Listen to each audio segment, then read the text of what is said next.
Welcome to Girl Talk with your girl Melissa Ann. Listen, it is Mother's Day weekend and wanted to do a remix of Losing Mom. It's been almost 12 years since I've lost my mom, and I sometimes just want to hear her voice. And so this weekend is a tough weekend for those individuals who have perhaps lost their mom. So keep those individuals in mind, and wanted to recirculate this podcast of Losing Mom, where we talk about how do you cope with losing your mother, which oftentimes is a really huge loss that takes a long time to even get through the mourning cycles. I'm happy to be a mom, happy that my daughter makes me proud of her each and every day, because without her, I would not be a mom. But remember those today who do not have moms. So without further ado, Losing Mom. Welcome to Girl Talk with your host, Melissa Ann. Girl Talk is that show which discusses the real issues Black women face being a mom, a dad, a wife, a girlfriend, a sister, a co-worker, a therapist, or whatever hat Black women wear on any particular day. Why? Because Black women are just dope. Without further ado, here is your host, Melissa Ann. Welcome to Girl Talk with Melissa Ann. Listen, today do I have a treat for you. I have a good friend of mine who is going to kick us off for May, talking about losing mom. Such a sensitive topic that us women don't typically talk about. We kind of hide these emotions behind a mask, and we don't talk about how it hits different when you lose mom.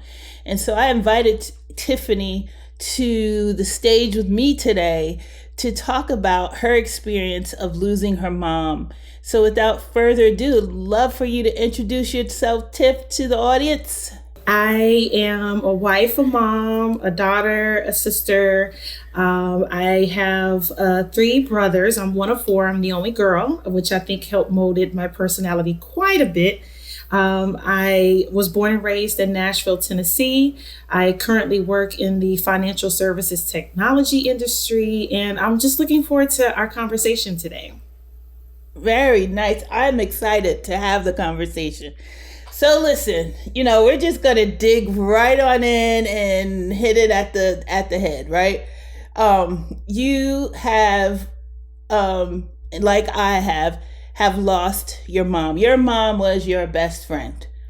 So tell me a little bit about, what happened, the story behind it, and what your experience has been since kind of getting over the hump of losing your mom.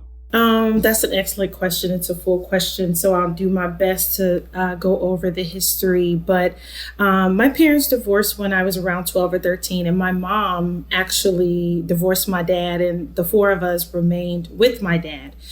So we had a troubled relationship as I entered adulthood. There were years that we did not speak. I can say from a teenage mind that I lost respect in some ways because I didn't understand why, if I was the only girl, I wasn't privileged enough to choose to go with her. I didn't understand her reasoning for doing it. And even through college, we had some difficulties in establishing a relationship, let alone a friendship, because I mostly did not agree. And I didn't think she understood how she impacted my childhood. The turn of events for that was when she remarried. She made a concerted effort to include her children, but we were still very bitter. I was not the only one where we did not talk to her, did not associate with her. We did not do holidays. Oh. We basically declined any sort of interaction with her. But as she continued to make those efforts, I would say the first major lesson in young adulthood that my mom taught me was forgiveness. And the way that I was able to do that was because she let me know that she forgave herself for the reasons for her choices. She explained to me what her choices were, and she gave me the opportunity to ask the challenging questions and express how I feel. And we were able to move on from there. So early 20s, we're reestablishing our relationship. I had moved from Tennessee, where I'm from, And she started to make trips down to see me. She just took the initiative to be a part of my life. And I had a mentor that I had adopted as my godmother. And she was there for me in times when my mom could not be, either because I didn't allow her to be or I didn't want her to be. So fast forward, I started to understand that my mom had some health challenges. I understood that as I learned more about her and her dynamic and relationship with her mom, and the reason it was the way that it was, I started to understand a little bit more why it was challenging for her to be the type of mother that I thought she should be. And I didn't want to resent her. So I first established a relationship between my godmother and my mom because they were equally as important to me in helping mold so that I did not fall through some of the cracks of society. So as I got closer to my mom, we became best friends. If you saw me, you saw her, you've been around her. Right. You know, we had social hours and we started to do something called a listen and learn, where we would gather Black, women of all ages and generations and just have these discussions and make it fun. I didn't take her to the club with me, but I could have. And it was a fine line between her trying to be my friend and be my mom. And we had established that. Well, as some of her health issues started to be a little bit more, of a challenge for her life because it was hypertension. I'll gladly share that because heart disease does affect the Black community in many ways, and we don't acknowledge and address that. And seeing some things happen before my eyes and not realizing that the what I thought would be long-term effect ended up being short-term, I started to help her rehabilitate through some of the procedures and things that she had to have. And then, I decided to get married and I left Tennessee again and I moved with my husband, and 6 months later she passed after my wedding. And even in that, there were some very significant things that in hindsight, I realized that she was preparing for. Maybe I didn't get it right in your childhood, but I want to get it right from now on, whatever that looked like. So we had some in-depth discussions that'll probably come up in our conversation today, but ultimately it was a sudden passing that I realized I was prepared for without even knowing. It's been 8 years. It'll be 8 years, May 14th. And she actually did pass just one day after Mother's Day, technically. So Mother's Day is always a reminder of that time and that situation. So it's a lot that's packed into that. You mentioned getting over the hump. I can't say that I have. I think what has helped me is that I had a friend who had lost a parent and said, you never get over it. So stop allowing people to tell you to get over it. Stop saying to yourself, one day you'll get over it. He was like, but you will get through it. Yeah, you'll get through it. It may not even get better, but you will get through it. And to this day, on some occasions, I do cry as if it happened yesterday. It is definitely a process. And Tiffany, as you know, I lost my mom in 2010, and I didn't stop mourning my mom until last year. So it not only hits different, but I think you could get stuck in a stage of mourning, even though people are telling you you're not going to get over it. And I think in my circle, it didn't happen to them. Like, people had their mothers, so they didn't know what it felt like. Even now, people that have lost their mom will say, man, I didn't realize what you were going through. So when you look, man, I went through this with my mom. What was that? It hits different. How did it hit you different? So in the loss of my mom, I had a high school friend. I'll call her a friend now. We were not friends in high school. And, when we posted on social media about my mom's passing, me, along with my brothers, we did it as a unit. So we posted the same messaging at the same time. And so someone had reached out to me and said, I know exactly what you're about to go through, and I just want to be there. And to my surprise, during the wake, I looked up and she sat next to me. And she knows who she is. I'll say her first name is a J. And she said, I just wanted to do this for you because someone did this for me, and it made all the difference in the world. And so my moment of was having someone to care enough to relate, but not feel like they could tell me how to grieve and how to get through it. And then I also saw a post on social media that talks about how you become a member of this club that you did not sign up for. After you lose a mom and you see someone else lose their mom, your heart drops a little bit. Yes, And you immediately can relate to something that you never really wish you could relate to.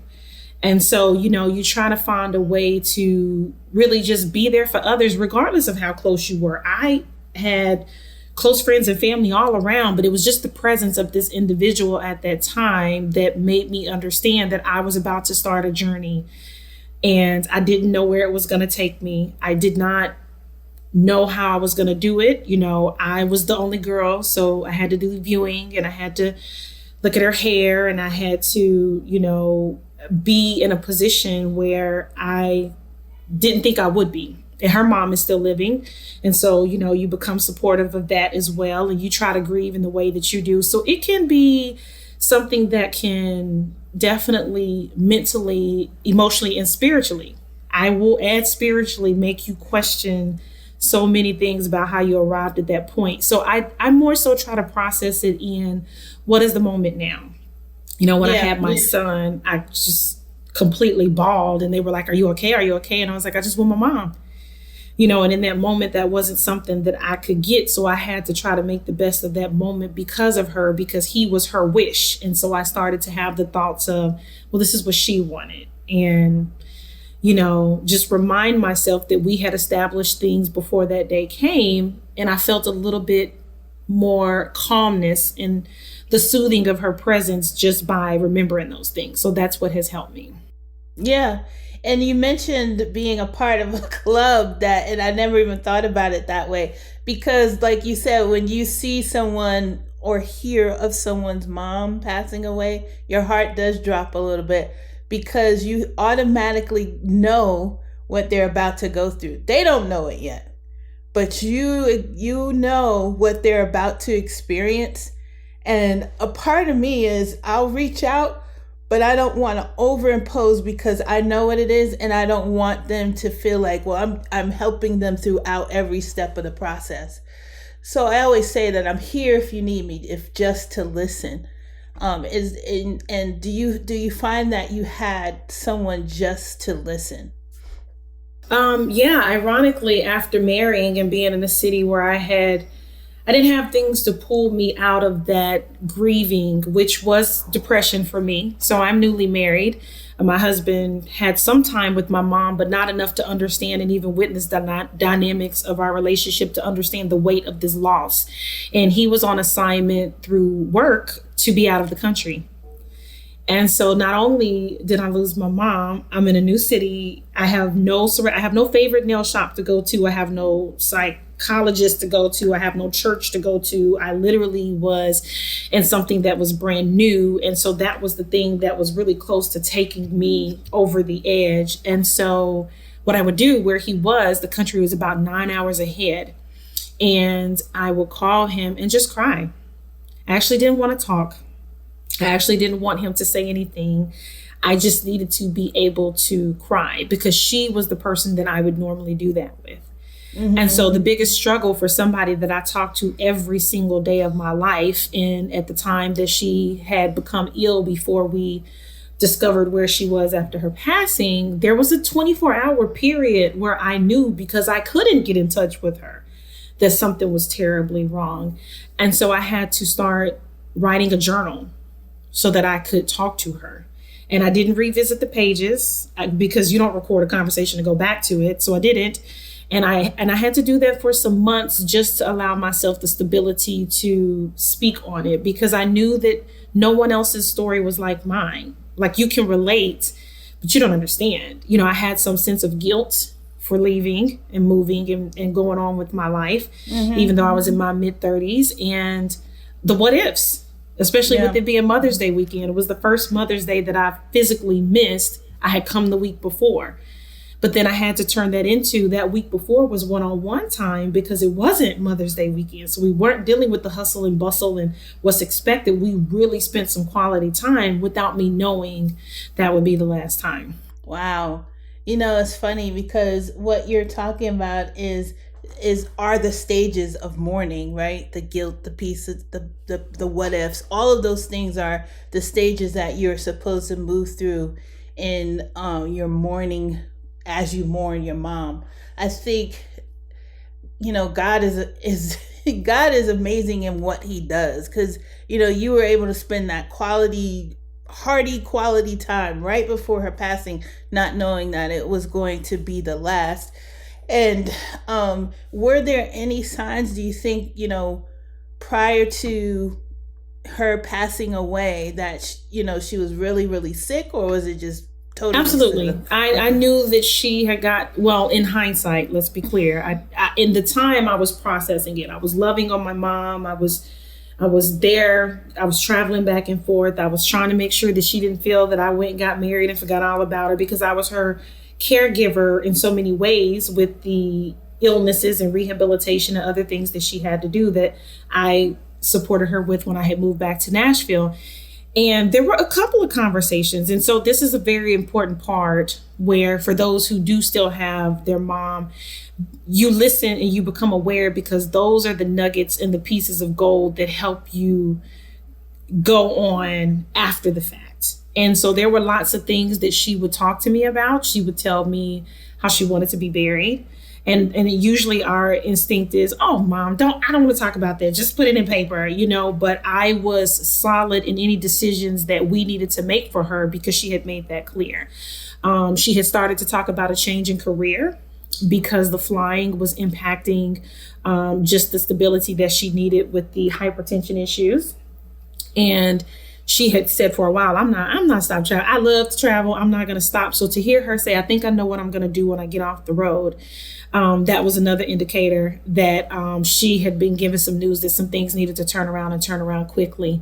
And then there were just really, we were close. So there were other things that she would say that I would know, but I felt it was more of my role to console her and let her know everything's going to be okay. Just make sure you go to the appointment, make sure you take your medicine, and just really trying to go through the routine. But in hindsight, and in realization of that, because hypertension can be genetic, she was a teacher. She was teaching me things to look out for and to be aware and to know about. My mom went through that. When you go fill out that history chart at the doctor, if I have an opportunity to know that information, I need to share it.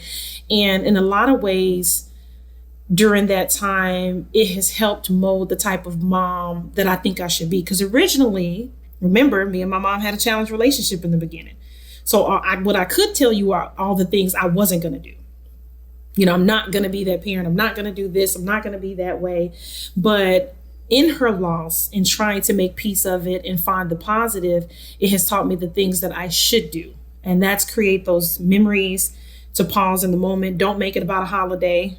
Do things before, communicate, be understanding. And so there's just so many things that were wrapped up into that situation that still helps me as an individual today.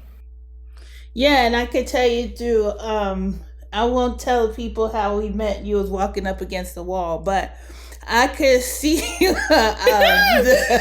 the maturity. Oh my God, there's just so much maturity to see you grow into this woman is really interesting. Thank you. That was my mom's attitude, by the way. That was definitely me acting like her. Outside the wall, like you were talking about.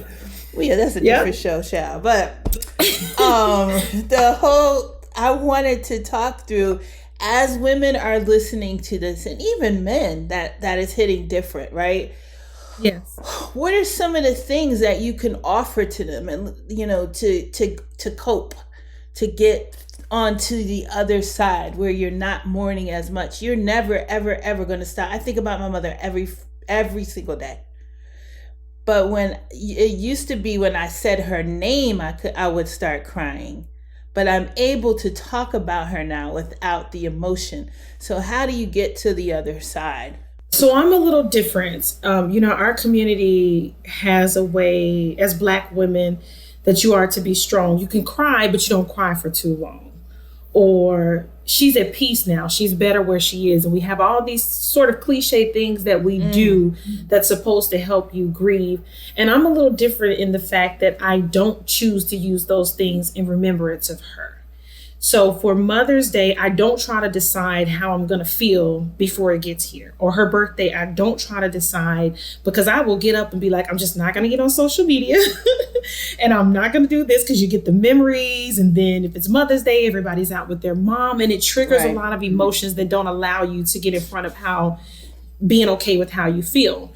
So one of the things, I don't think there is an other side for me. I don't think I will ever get over losing her. I don't think it will ever get better, but I know in some ways I've made progress, because so far I'm able to have this conversation with you without the emotional and total breakdown that I just experienced February 25th, 2021, which is her birthday. And I got up and I thought this year would be different, and it wasn't. I cried harder than I did the last year. So I allow myself to feel in that moment, because that's what it was. When I was standing over her for the last time, that was a moment. When I remember her turning around at the airport and waving at me and smiling, that was a moment. It was a different kind of smile and memory. And so for those things, what I do is try not to get involved in how you should feel or what you should do, and there's nothing wrong for those who do things in memory of their parents. Like if you go to their gravesite every year for those occasions, I don't see anything wrong with that. But for me, I'm just like, but what if I don't want to do that? Or what if that is a trigger? Let me feel okay with doing that. And so, I tell the stories, I tell the happy times, and I say often in my posts, make new memories, because the memories I'm making now is based on memories that I had with her. My son will know who she is. He will never get the opportunity to meet her in the flesh, but he will know who she is when he sees her picture, and he will know, my soon-to-be daughter who's arriving. My mom's name is Marianne and her name is Mariana. There's a story behind where that comes from. It's a part of her name. It's not her first name. So for me, I really just continue to build on what I had. Instead of considering it to be a loss, I consider it to be a point of view where my journey changed and it shifted. But you got to get there, right? Right? So, your journey changes, but getting to that mindset, that changed mindset is really, really difficult. So what are some of the things that you've done to get to that, like, where it's not difficult anymore? Because we both know, I don't know about you, but when my mom first died, I'm like, oh, let me call her. I got to call her. Dude, I still dialed her number. Yeah. Like, and then you're like, oh, dang, I can't. So how does it switch? Like, what do you do to switch that? So in my family in general, if I may, without being too personal, I was very aware of mental illness. I was very aware of depression. I was very aware of seeing how those before me coped, did conflict resolution. Did you shut down? Were you aggressive? And so I sort of checked my own behavior and tried to figure out what I needed to do. And that started with the journaling. When she first passed, that's all I could do. Or I was just like, I just need to cry. So who can I call and cry to without them saying, oh, I understand, it'll get better. I'm so sorry. I wish I could be there for you. Because that would just trigger even more emotion. So I tried to find those little pockets of time to help me rebuild. And I got pregnant with my son shortly after her passing. And I didn't want a fussy baby, and I felt like energy and everything was important. So I would cry, but then I would say, okay, let me pull myself together. And then I realized I couldn't do that by myself. So I started therapy, and I started to be able to take that moment in time to tell my story, whether the other person had feedback or not. If my appointment was at 3:00, from 3 to 4, that's a moment in time that I pause to pray, to reconsider, to remember, to feel, to not get so wrapped up in I should be better by now. And I will be honest that I also was open to mood stabilizers. There are medications out there because it wasn't so much, whether or not I could pull myself together. It was help me balance and get where I need to be so that I can properly grieve, so that I can cry without it going on for weeks and days at a time, so that I can say it's okay for me to be happy in this moment, even though I wish you were here. So I did have to look at those other avenues. And from a spiritual standpoint, I was in the questioning God. the Wow. why. You see other people with their moms and you're just like, really? Well, why couldn't my mom stay? And then for my story, my dad had been ill for a long time. So we always just thought something was going to happen to my dad, and he's still with us to this day. So the loss of the mom, which shook us to the core, and my parents are not together. They divorced when I was younger, as I mentioned. But it definitely helped me in what I needed to do for my dad, and that I could be a better daughter. And not only that, in me doing that, that's a display to my son on how to be better to his mom and dad. And so I really just kind of look at the perspective of across the board. What was her childhood like with her, and what was it like with her and her mom?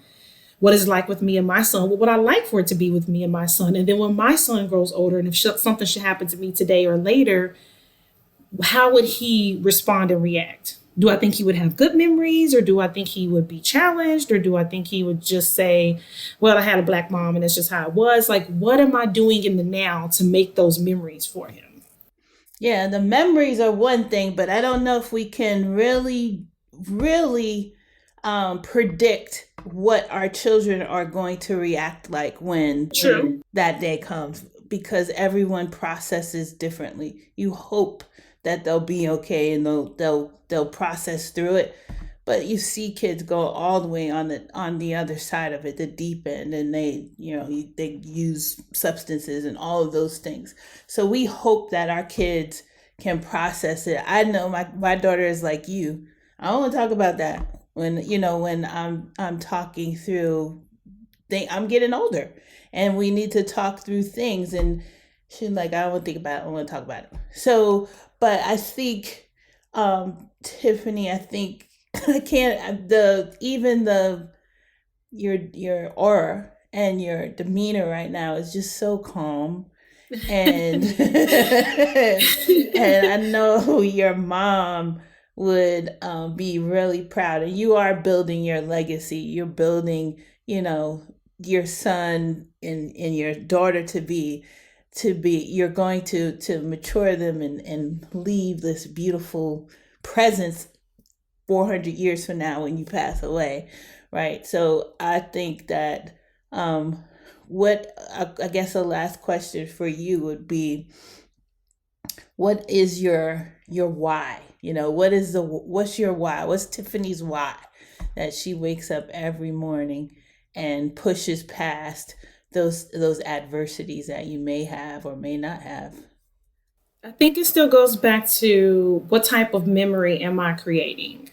And you're right. We don't know how our kids are going to respond. There are things that are happening in my son's childhood right now that's molding who he's going to be as a man that I have no control over. But it's more so, how am I responding and how am I a part of that? If he does something wrong, am I yelling? If he, or my mom was, you knew when she was mad. Like, there was no if, and, buts about it. And I know how that impacted me, good and bad, as a child. And so I do really take a pause to say, what is it in this moment, in this memory, that I am to create and that I am to learn and that I am to share? Because I don't know, and I hope that I give him opportunities, because it's what I have with my mom. Because again, our foundation was, I would not say we had a good relationship. And most people that saw us in my adult life was like, oh my God. Like, I've had people say, I wish I had the relationship you had with your mom. And I'm like, you have no idea like how we got to this point. And we were still having, our personalities were very similar. So we still had those times that we butt heads. And we just made it a process to bring it back together. So my why is to find out what this day, this memory, this moment in time is supposed to be about. It's not always going to be good. It's not always going to be joyful. I may not always be, my best. I make mistakes, and everything that I do is going to affect someone else directly or indirectly. So my whole thing was, when I knew my mom wanted to be a better person, when she was open about why she divorced my dad, and when she was open about her childhood and why she was the way she was. She got married at 15. I'll say it, it's history. It's my family history. And I remember being 15 thinking, how? why? And so getting past that, well, this is how I'm going to do it differently, because the history in my family was they did marry young and start to have kids and do things differently. And I've already been the opposite of that. So there is no part of the story that's going to be all skills and rainbows. And there's no part of the story that's just tremendously sad. Even in her passing, as sudden as it was, I have moments to look back on that I'm blessed to have that others don't have the opportunity to get. So if it's a mother figure, if it's a godmother, if it's like a mom, you take that opportunity and sometimes just sit and be in the moment. Live, laugh, love. Like, just be in the moment, because the moment can change. Amen. The moment can change is a word to end it on. The moment can change, because that's real. That's real right there. Well, Tiffany, it has been an absolute pleasure. I thank you for sharing with our audience. One last thing. So tell us something that you want the audience to know about you, any programs that you're involved in, and how they can connect if necessary. Yes. So in honor of my mom and her father, James Williamson Jr., and we basically started a scholarship fund prior to my mom's passing, where she was aware. And it is called the Hackett Williamson Scholarship Fund, because education was very important to my mom. Although she married early and had children, she started a career when her children were grown. She actually went back and received her bachelor's degree, and shortly before her passing, even her master's in computer science and clinical, can't remember the exact name, but she had 2 master's degrees, because that's how much it meant. It was never too late to be better. It was never too late to do the things that you wanted to do. And so with this scholarship fund, we give young people the opportunity who are in college to overcome some financial obstacles and remove those things as obstacles. So whether it's to allow you to get your books, whether it is you've had a parent to pass. We actually did have a student, their parent passed, and they didn't know if they could return for the next semester because money now became an issue that wasn't going to be provided for. So there are a few ways that you can reach out. The email address is hockettwilliamson@gmail.com. And the Cash App is HW Scholar. And we do fundraisers throughout the year, sometimes on Facebook, sometimes through Oral Fixation, which is a group that my brother has for live music and poetry. We will do fundraisers there as well. So you can connect as well on AFI, on IG, AF International. And then for me, you can reach me at tnikki@gmail.com, and I'd be happy to share more about the scholarship fund and what we're doing to honor her memory. Very good. So thank you again, Tiff. This was exciting. I'm hoping that someone can take the nuggets out of this and move past mourning to healing and get, some healing, because that's the basis of losing mom, is getting to a point of healing. And I think you've dropped enough knowledge here today for an individual to get to that point, or at least make strides towards that. I was going to say it's a start. It's a start. Yeah. Make strides toward. Yeah. It is a continuous journey, and it does not happen overnight. And like you said, it never ever goes away. It just gets better. Thank you again. And as always, I see you because I am you. You have just listened to the Girl Talk podcast with your host, Melissa Ann. Subscribe to our podcast on iTunes, Spotify, or Google Play. Until next time, remember, I see you because I am you.